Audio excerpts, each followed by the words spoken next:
Hi, I'm Emma Thompson, and this is the story of how an abandoned farm turned me from the family disappointment into someone my greedy relatives couldn't ignore. Sometimes the greatest treasures are hidden in the places others consider worthless. I still remember the day of the will reading like it was yesterday. The mahogany-paneled law office felt suffocating as our family lawyer, Mr. Harrison, adjusted his glasses and began reading my parents' final wishes. The tragic car accident that took both of them had left a $50 million fortune to be divided between my sister Sarah and me. Or so I thought. To our beloved daughter Sarah, Mr. Harrison read, "We leave our investment portfolio, the family mansion, and all liquid assets." Sarah's perfectly lipsticked mouth curved into a triumphant smile. To Emma, he continued, his voice softening slightly, "We leave Grandpa Thompson's old farm property in Montana." The room fell silent. Then Sarah's laughter shattered it. "A farm?" she sneered, her designer bracelet jingling as she waved dismissively. "Oh, this is perfect." Little Emma always did prefer playing in the dirt to attending charity galas. I sat there, stunned. The 200-acre farm had been abandoned for 20 years, ever since Grandpa passed away. Dad had always called it worthless, refusing to even visit it. Now it was my only inheritance. "There must be some mistake," my Aunt Patricia interjected, her face pinched with concern that wasn't for me. Richard and Margaret would never leave their daughter with just dirt. Mr. Harrison shook his head. "The will is quite clear. The farm, including all structures and contents, belongs to Emma." Sarah stood up, smoothing her channel dress. "Well, sis, enjoy your barns and chickens. I've got a portfolio to manage." She paused at the door, her smile cruel. "Don't worry, if you need a loan, I'm sure we can work something out. After all, what's family for?" I left the law office that day with a single manila envelope containing the farm's deed and keys. 20 years of dust coated everything when I arrived at the property the next day.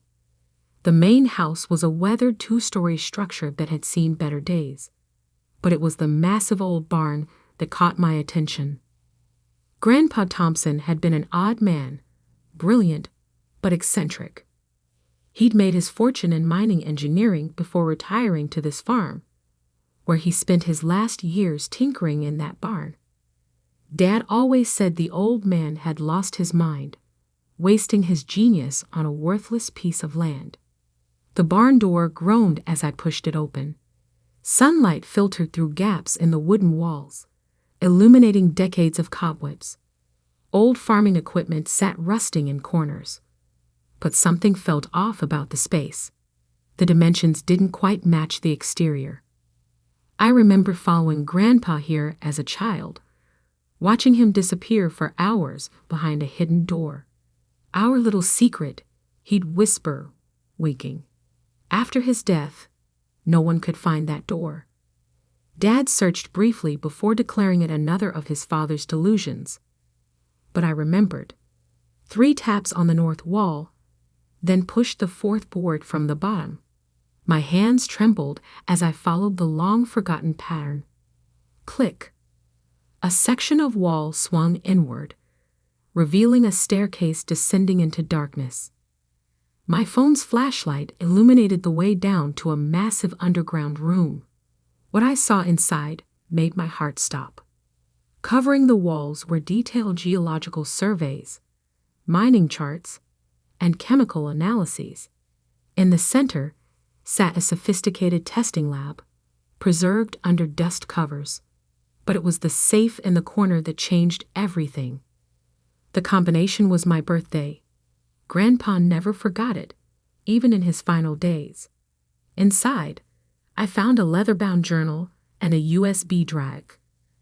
The journal's first page read, "To Emma, the only one who ever bothered to listen." As I read through his meticulous notes, tears filled my eyes. Grandpa hadn't lost his mind.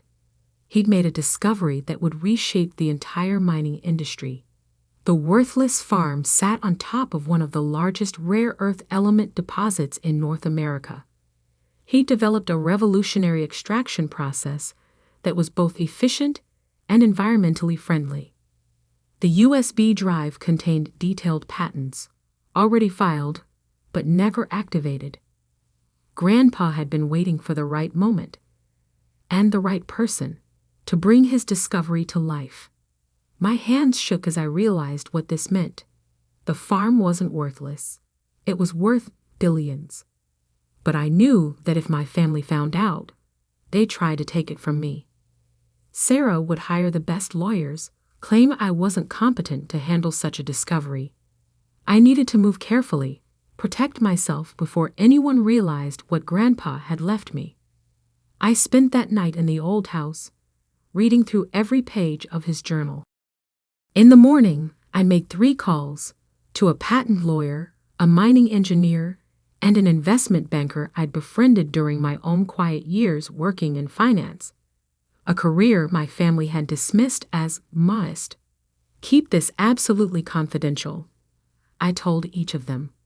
"I'm about to show you something that will change everything." Over the next 6 months, I worked in secret. While Sarah posted photos of her luxury vacations and charity galas, I assembled a team of the industry's best minds. The old barn became our command center, its hidden lab modernized with cutting-edge equipment. "These patents are revolutionary," Dr. Chen, our lead engineer, explained during one late-night session. "Your grandfather's extraction process could make rare earth mining both profitable and environmentally sustainable. Do you realize what this means?" I did.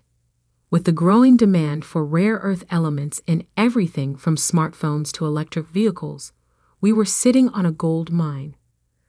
Literally and figuratively.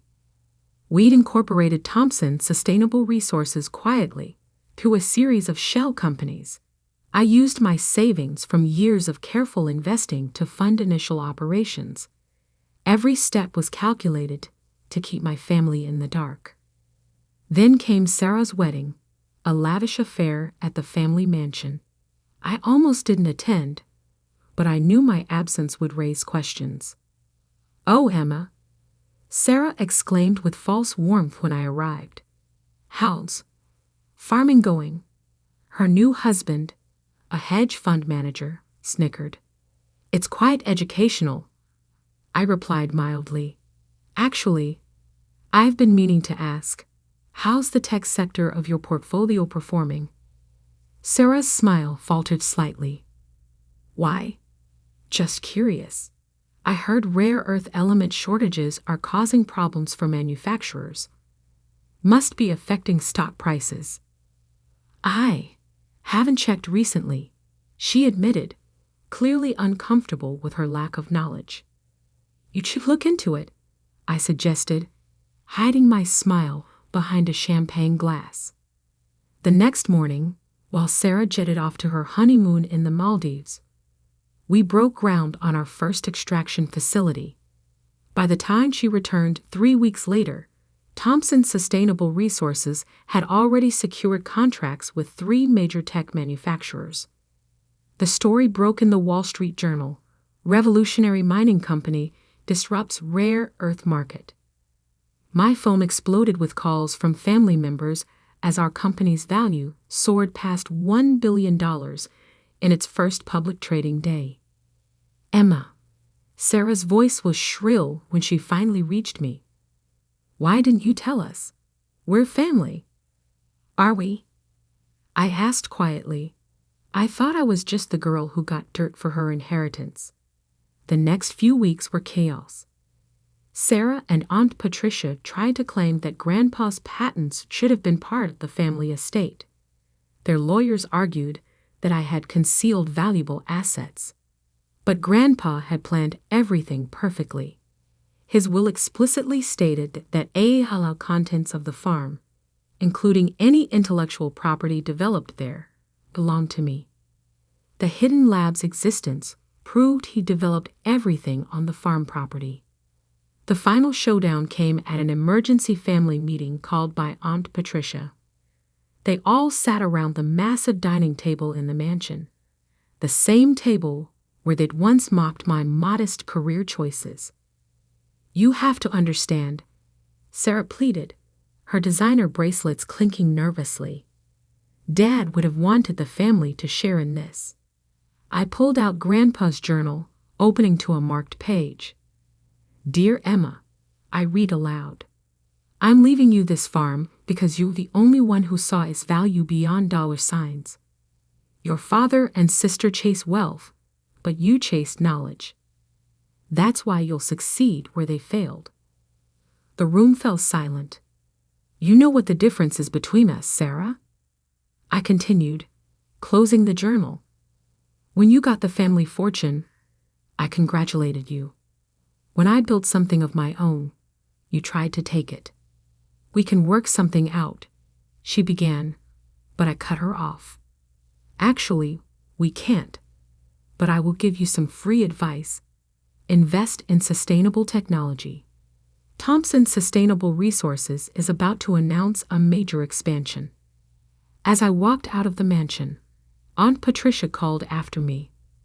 "Your parents would be ashamed of how selfish you're being." I turned back one last time.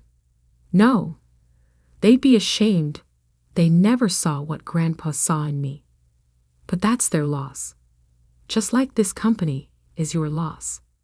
Today, Thompson Sustainable Resources is valued at $12 billion. We're revolutionizing the mining industry while protecting the environment. The old farm has become a state-of-the-art research facility, though I kept the barn exactly as Grandpa left it, secret room and all. Sarah still tries to reconcile occasionally, usually when she needs something. Last month, she called about investing in our latest venture. I had my assistant direct her to our public investor relations line. The family mansion was recently put up for sale. Sarah's risky investments and lavish lifestyle had finally caught up with her. I bought it through a shell company and turned it into a science education center for underprivileged kids. Yesterday, I received an invitation to speak at my old high school's graduation ceremony. The topic? Finding value in unexpected places. I accepted immediately, already planning my speech. After all, sometimes the greatest fortune isn't what you're given, but what you discover when everyone else has stopped looking. As for the old farm, I still live in Grandpa's house, though I've renovated it thoughtfully. Every morning, I walk to the barn and tap that secret panel, remembering the man who saw past appearances to true value, both in the land and in me. They say success is the best revenge, but I've learned it's not about revenge at all. It's about proving that true worth isn't in what you inherit, but in what you create. And sometimes, the most valuable inheritance isn't money, it's the wisdom to see what others miss.